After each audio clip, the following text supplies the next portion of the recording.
Hey, it's Dave Weiner with ETonline, and I am here with David Koechner, and we are going to go over Dave's favorite all-time comedies. I'm going to start with the In-Laws. Okay. Peter Falk and Alan Arkin. Oh, yeah. It's such a incredible buddy comedy that's anti-buddy comedy, which I think also probably inspired Midnight Run. Mm-hmm.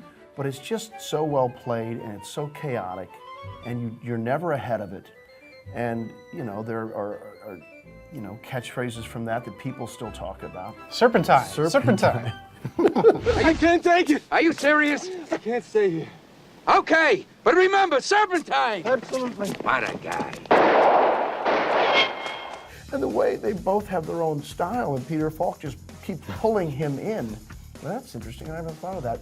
He's pulling him in, and a dentist usually pulls things out. Very clever. Where we going? Just over to my office. I want you to break into my safe. That's one of those movies where, from the moment it starts, you're expecting one thing, because it's a brink truck heist. Mm-hmm. And they get in there, and the first thing they say, they're dumping out all the bags, and they're like, there's nothing but money in here. You're like, well, of course there's money. That's not what they want. Then you're hooked from the get-go. Yeah.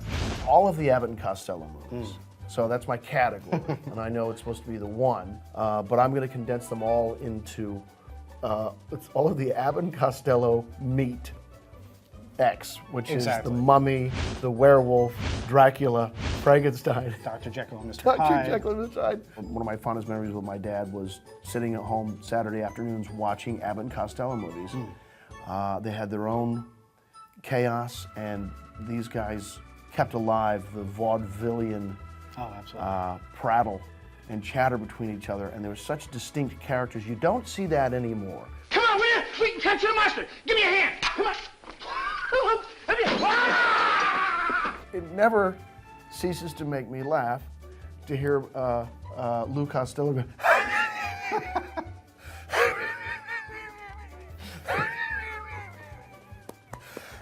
then he screams Abbott. Oh, God.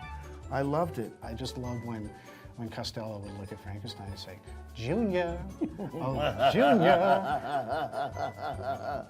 Number 3 is going to be another category. It's the Marx Brothers. You have these archetypal characters, and all of these, stock comedy characters are 500 years old. They come from Commedia dell'arte, and there's twists, and sometimes they jam them together. But what beautiful clowns they are. Animal crackers, duck soup. Day at the races. Oh, yeah. Yeah, nobody seemed safe, but they seemed like they were having an absolute blast. Yeah, yeah. At the expense of high society. Right, so they're lampooning. There's satirical elements to it as well. Will you marry me? Did he leave you any money? Answer the second question first. He left me his entire fortune. Is that so? Can't you see what I'm trying to tell you? I love you. My name is Captain Spaulding, the African explorer. Did someone call me Schnorr? Hooray, hooray, hooray. I'll stay a day or two. I'll stay the summer through. But I am telling you, I must be going. I mean, it was chaos. Serenaded by David Koechner by way of Groucho Marx. Yes. Stogie. I was a huge fan of the Blues Brothers. I was in high school when the original Saturday Night Live hit the small screen. Right. It's such a beautiful, thin plot. We need to raise $5,000 for the orphanage.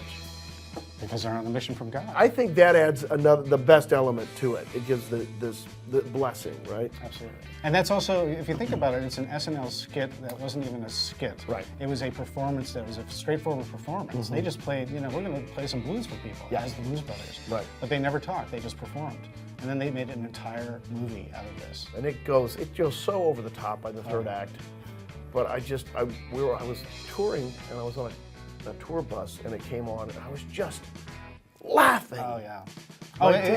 It's known for the greatest car pileup in cinematic history. The most cars mashed in one particular scene. What they did, that second unit, man, crazy.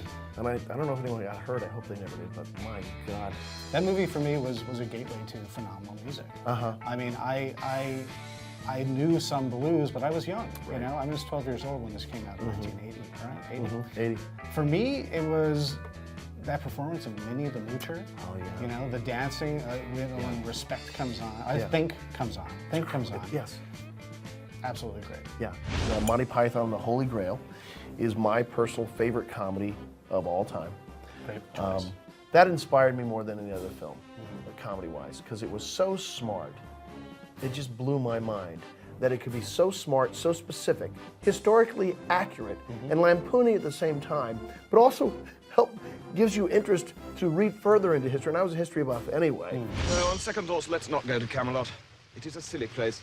The rabbit blew me away Yeah. because they were so frightened of this cute little rabbit. And next thing you know, he starts taking their heads off. Yeah. That's the most foul, cruel, and bad-tempered rodent you ever set eyes on.